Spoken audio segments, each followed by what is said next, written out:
بسم الله الرحمن الرحيم والصلاة والسلام على أشرف المرسلين سيدنا مولانا محمد وعلى آله وصحبه أجمعين. Donc aujourd'hui nous allons faire la leçon numéro 3 sur le chapitre 9 des séries de Fourier. On va essayer d'appliquer les résultats qu'on a vus dans les leçons 1 et 2. On va essayer de faire deux exercices sur le développement de fonctions en série de Fourier. Bon, nous allons maintenant commencer l'exercice numéro 2. Considérons la fonction f, donc la fonction réelle de R dans R, périodique, de période de pi, définie sur une période f de x égale valeur absolue de x. Bon, il y a trois questions dans le graphe de f. Montrer que f est développable en série de Fourier sur R. Trouver le développement de f en série de Fourier. Bon, le graphe de la fonction f de x est égal à valeur absolue de x sur l'intervalle moins pi plus pi. Donc on obtient, voilà, donc sur 0 pi est égal à x, sur moins pi 0 est égal à moins x. Et on reproduit ce graphe donc sur R autres périodes. Donc le théorème de la condition suffisante. Donc on va essayer de montrer que la fonction f est bornée sur moins pi plus pi. Et on va, c'est la première des choses. Pourquoi ça est vrai? Parce que c'est simple ici. Donc on a la fonction, donc on a valeur absolue de x. Pardon.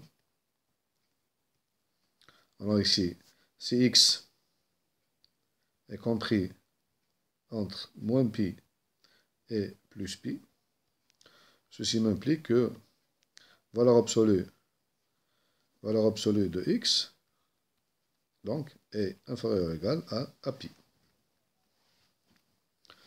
Donc on a démontré qu'il existe un donc, qui est égal à pi, tel que pour tout x appartenant à l'intervalle moins pi plus pi, voilà, donc f de x, valeur absolue de f de x, est inférieure ou égale à m.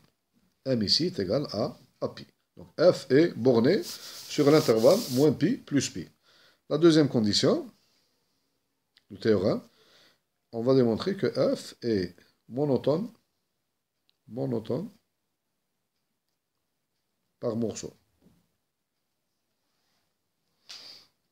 F est monotone par morceau sur l'intervalle moins pi plus pi.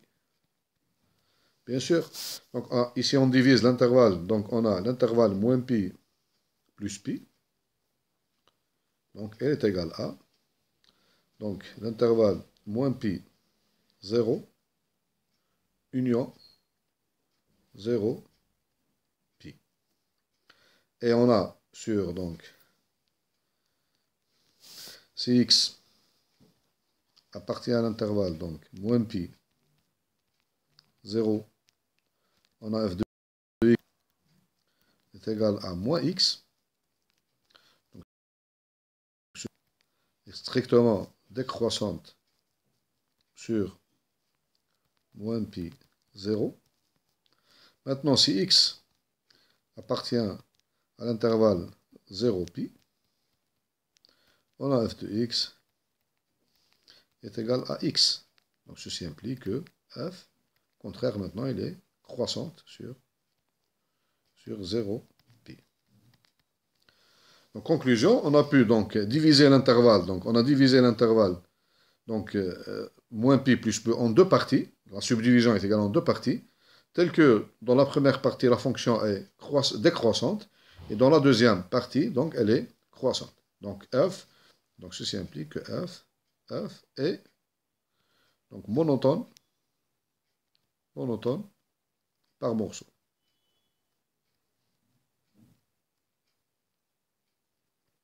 Donc d'après le théorème, donc on va le voir, le théorème, quel théorème? C'est le théorème, on va le voir, c'est le théorème numéro 2 ou 3, donc on va le revoir.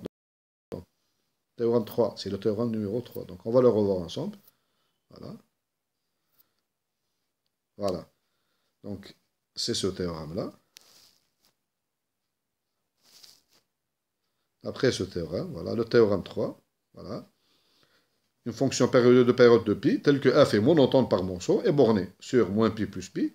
Alors la série de Fourier associée à f converge simplement en tout point appartenant. Voilà, donc et on obtient donc aussi le développement. Donc d'après ce théorème, on obtient donc rapidement,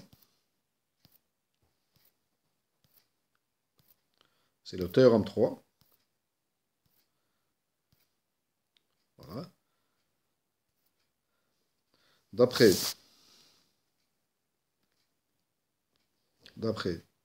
donc ce sont les deux conditions suffisantes qui nous permettent d'affirmer que f est développable en série de Fourier. D'après le théorème 3, f de x est égal à valeur absolue, est développable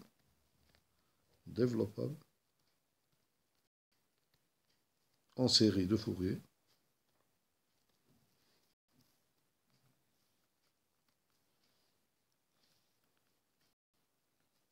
voilà. Voilà la troisième question, on va calculer, donc la troisième question, on va calculer,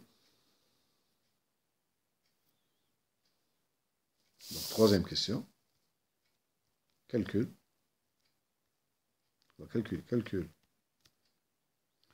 de la série de Fourier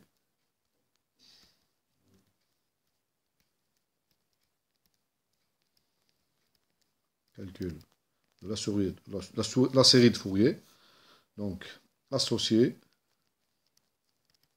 à f. Calcul donc, de la série de Fourier associée à f.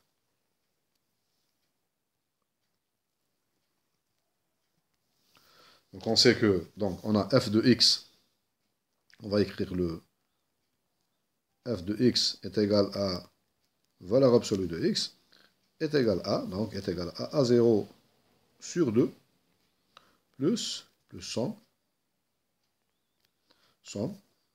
de n égale 1, donc c'est la somme, c'est la somme de la série de Fourier, à n cosinus nx plus bn sinus nx. Avec ici A0 est égal à, donc l'intégrale moins pi jusqu'à plus pi, donc valeur absolue de x, multiplié par donc dx. 1 sur pi, pardon, 1 sur pi, voilà, 1 sur pi, moins pi jusqu'à f de x dx, donc ici, dx. Ça c'est A0. AN maintenant, AN est égal à 1 sur pi, l'intégrale de moins pi jusqu'à plus pi. La même chose, donc f de x, valeur absolue de x, multiplié par cosinus nx dx. Et enfin, donc Bn est égal à 1 sur pi, l'intégrale de moins pi jusqu'à plus pi, donc valeur absolue de x, sinus nx dx.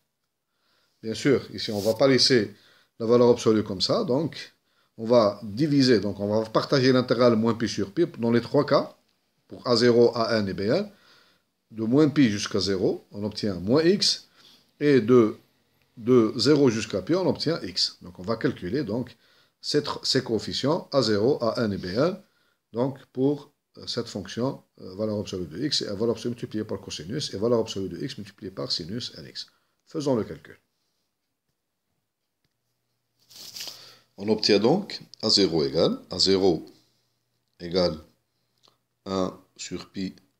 Donc je vais diviser l'intégrale en deux parties, donc moins pi jusqu'à 0. Donc on obtient ici moins x, donc bien moins x dx, plus, donc ici 1 sur pi,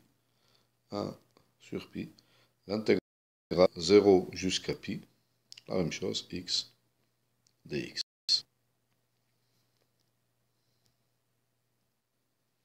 Donc ceci est égal à, donc je termine mes calculs, 1 sur pi, donc 1 sur pi, donc multiplié par, donc ici l'intégrale. Donc j'obtiens l'intégrale, donc c'est la même chose, donc 1 sur pi, donc l'intégrale donc de moins pi jusqu'à 0 dx plus l'intégrale de 0 jusqu'à x, je fais rapidement ce calcul, ceci est égal à 1 sur pi multiplié par, donc j'obtiens ici moins x2 sur 2, donc entre moins pi et 0, plus ici, donc x2 sur 2, pardon, ici c'est 0 jusqu'à pi, donc ici c'est 0 jusqu'à pi. Voilà, ceci est égal à, donc 1 sur pi, multiplié, nous avons ici donc, pi au carré divisé par 2, donc 1 sur pi, multiplié par pi au carré divisé par 2, plus la même chose, pi au carré divisé par 2. Donc vous voyez bien que ceci est égal à 1 sur pi, multiplié par pi, donc pi au carré sur 2 plus pi au carré sur 2, donc ça me donne donc pi au carré, ceci qui est égal à pi. Finalement, donc nous avons obtenu que A0, premier résultat, A0 est égal à pi. Donc nous allons l'encadrer, ça, premier résultat, A0 est égal à pi. Nous allons donc calculer les autres coefficients, donc AN et BN, pour n supérieur ou égal à 1. On obtient donc AN, pour n supérieur ou égal à 1, AN est égal à, donc c'est 1 sur pi, intégrale moins pi jusqu'à plus pi, qu'on a dit que valeur absolue de x multiplié par cosinus nx, pardon,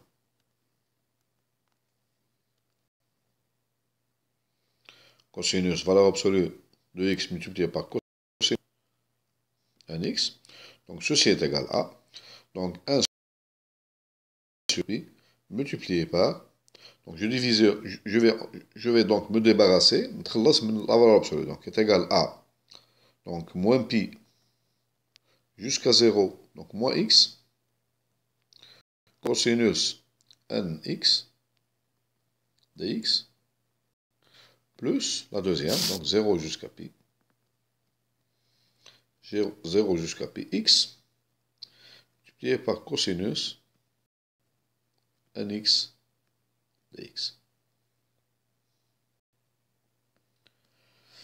Bon, je vais calculer chaque intégrale, donc, et j'ajoute les deux intégrales. Donc on obtient n est égal à 1 sur pi, donc moins pi jusqu'à plus pi, valeur absolue de cosinus nx. Donc je vais diviser mon intégrale, donc j'enlève la valeur absolue, donc j'obtiens moins pi jusqu'à 0, donc puisque valeur absolue de x dans l'intervalle moins pi jusqu'à 0 est égal à moins x, donc moins x cosinus nx, plus de 0 jusqu'à pi, ma fonction valeur absolue est égale à x cosinus nx dx. Bon, il suffit juste ici de calculer donc d'avoir une primitive de la fonction x cosinus nx. Bon, ceci est un calcul simple, donc une intégration par partie. Donc je vous donne la valeur de cette primitive, l'intégrale de x cosinus nx. Donc il suffit de faire ici une intégration par partie. J'obtiens une primitive de x cosinus nx est égale à 1 sur n2 cosinus nx plus nx sinus nx. Bon, si vous avez un doute et dérivez cette fonction, vous allez trouver exactement x cosinus nx. X cosinus nx. Bon je ne fais pas les calculs en détail. Lorsque je remplace ici cette fonction dans la première intervalle, moins pi jusqu'à 0, plus 0 jusqu'à pi, je remplace ici les fonctions par leur valeur, je vais obtenir. Donc lorsque je remplace donc, cette valeur de la primitive dans ces deux intégrales. Donc, après un calcul simple, j'obtiens an est égal à 0 si n est pair, est égal à moins 4 sur n pi au carré, c'est n et impair. Donc, je laisse aux étudiants le soin de faire ces petits calculs, pour avoir ce résultat. Bon, maintenant, pour Bn. Pour Bn, nous savons que Bn est égal à 1 sur pi, moins pi jusqu'à plus pi. Voilà de x, sinus nx dx. Donc, comme dans le cas précédent, je vais diviser mon intégrale en deux pour se débarrasser, de la valeur absolue. Donc, est égal à 1 sur pi, moins pi jusqu'à 0, donc moins x, parce que la valeur absolue est égale à moins x ici, sinus nx dx, plus 0 jusqu'à pi x sinus nx dx. Bon, il suffit de calculer une primitive de la fonction x sinus nx. Bon, la même chose ici, donc en faisant une intégration par partie de cette fonction, on va trouver donc une primitive de x sinus nx est égale à 1 sur n2 sinus nx moins nx multiplié par cosinus nx.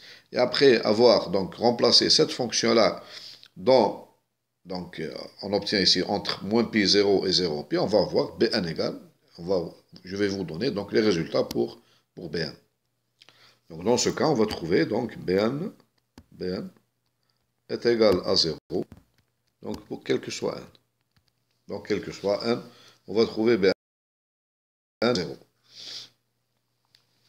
Donc si vous voulez bien, on peut faire ce calcul-là. Donc ce calcul-là, il est simple, il n'est pas difficile. Donc si vous voulez bien, on va le faire rapidement. Bon, soit en remplaçant donc cette primitive dans l'expression de Bn ici, on trouve donc ça, donc on trouve Bn est égal à 0 pour tout n, quel que soit n supérieur ou égal à 1. Donc ceci nous permet donc dans les coefficients de Fourier, donc les coefficients Bn sont tous nuls, et les coefficients, donc vous voyez bien ici, donc nous avons donc les coefficients dans les A1, les coefficients qui sont pairs, ce qu'il nous reste, il nous reste dans les coefficients de Fourier, donc on obtient donc, pardon,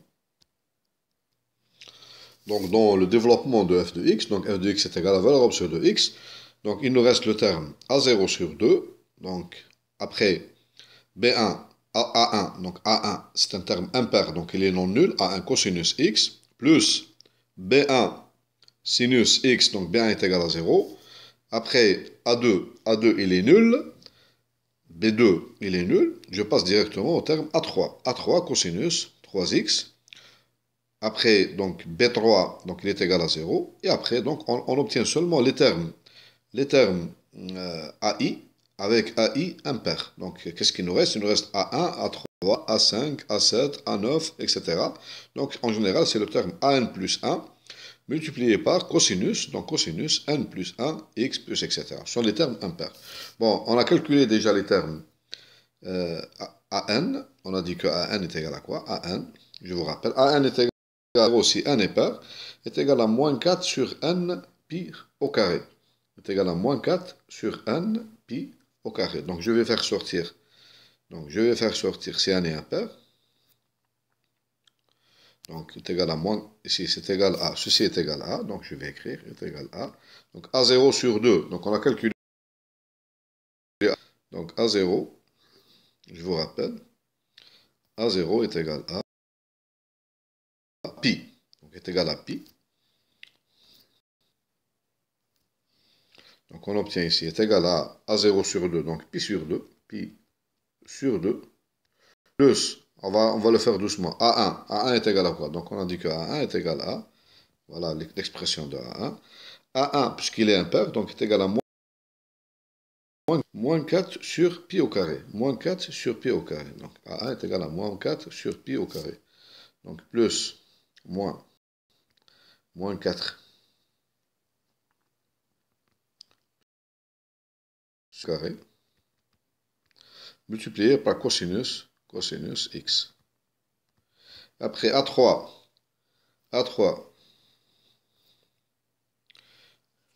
est égal à moins 4 sur 3 pi au carré. Moins 4 sur 3 pi au carré.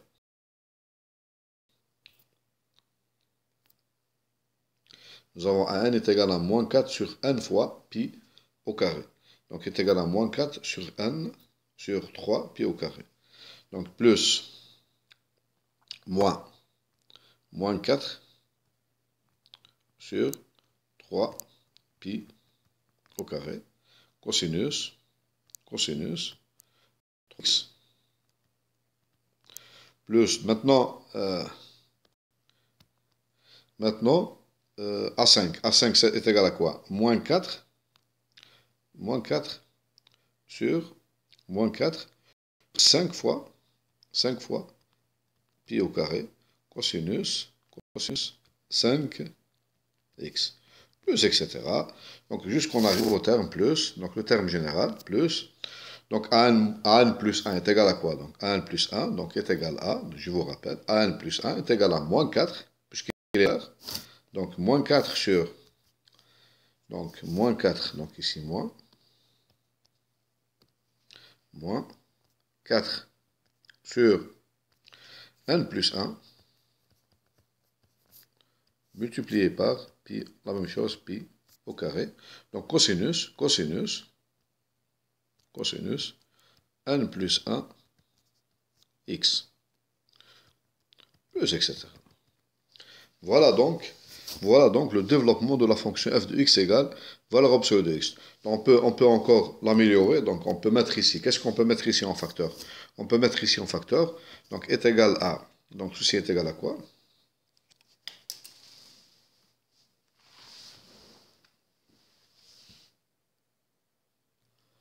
Bon, pardon, il y a une petite erreur dans l'expression de AN. Donc AN ici. On va rectifier AN. Donc c'est le contraire ici. Donc on va rectifier. Donc on va rectifier AN. Voilà. Donc il y a une petite erreur ici. Ici, c'est pas n pi au carré, mais plutôt c'est n au carré pi. C'est n au carré pi. Voilà, il faut rectifier ça. C'est moins 4 sur pi, n au carré. Donc ceci va se répercuter donc, sur le calcul. Voilà, donc dans l'expression ici, on obtient ici pi sur 2 moins, voilà, on va rectifier tout ici, c'est 4 pi. Donc c'est 1 au carré, donc je vais l'écrire ici, donc 1 au carré, je vais laisser comme ça, d'accord? 1 au carré. Ici donc c'est pi, pardon, pi c'est 3 au carré, voilà. Donc après 5, la même chose, et c'est 5 au carré, voilà, etc. Plus, donc le terme général ici, donc c'est pi seulement, c'est pas pi au carré, et c'est n plus 1 au carré. Voilà, cosinus n plus 1x. Donc, je peux l'écrire, donc, qu'est-ce que je peux mettre ici, donc, en facteur? Est égal à pi sur 2, bien sûr, je le laisse. Qu'est-ce que je peux mettre ici en facteur, dans cette expression? Bien sûr, je peux mettre ici, donc, moins 4 sur pi. Moins 4 sur pi, facteur 2. Donc, vous voyez bien qu'on obtient ici cosinus x sur 1. On le met comme ça, 1 au carré. Donc ici, plus cosinus 3x sur 3 au carré, plus cosinus 5x sur 5 au carré, plus etc. Et le terme général, c'est quoi? Le terme général, c'est cosinus, donc ici, n plus 1 x, divisé par, donc ici, n plus 1 au carré, plus, etc. Voilà. Ça, c'est le développement de la fonction série de Fourier, de la fonction, donc, f de x égale valeur absolue de x. Bon, il y a une dernière rectification à faire. Donc, on a fait une petite erreur ici. Donc, juste ici. Donc, ici, les termes impairs, ils ne s'écrivent pas n plus 1. Donc, ici, il faut rectifier ici. C'est A2n plus 1. Donc, un terme impair. Donc, il s'écrit le terme général impair A2n plus 1. Donc, aussi, on a ici, c'est pas cosinus n plus 1. C'est pas cosinus n plus 1. C'est cosinus, donc, 2n plus 1. Donc, ici, c'est 2n plus 1 x. Donc, lorsqu'on fait dans cette partie, il faut rectifier aussi. Donc, ça, c'est correct. Pi sur 2. Donc, cosinus x, cosinus 3x. Donc, ici, on a 3, 5 au carré, c'est vrai. Mais ici, il faut rectifier aussi. Ici, on a, c'est pas, donc ici, on n'a pas 2n plus 1. Juste ici, 2n. Voilà. Au carré. Et là, c'est pas cosinus n plus 1, mais plutôt c'est cosinus 2n. Voilà. Cosinus de le tout. Donc 2n plus 1, cosinus de 2n plus 1, x, plus, etc. Donc finalement, on obtient ici et ici, donc la dernière partie ici, donc c'est, il faut rajouter, donc ici c'est, juste rectifier ici, donc on va rectifier ici, voilà, ici. C'est cosinus 2n plus 1. Voilà. Et là, c'est aussi, c'est 2n plus 1, le tout au carré, plus les termes qui restent. Voilà, plus, etc. Parce qu'un terme impair, son expression générale, n plus 1, c'est pas n plus 1. Donc, il y a une petite erreur, donc, d'inattention. Voilà donc l'expression de développement en série de Fourier de la fonction f de x égale valeur absolue de x.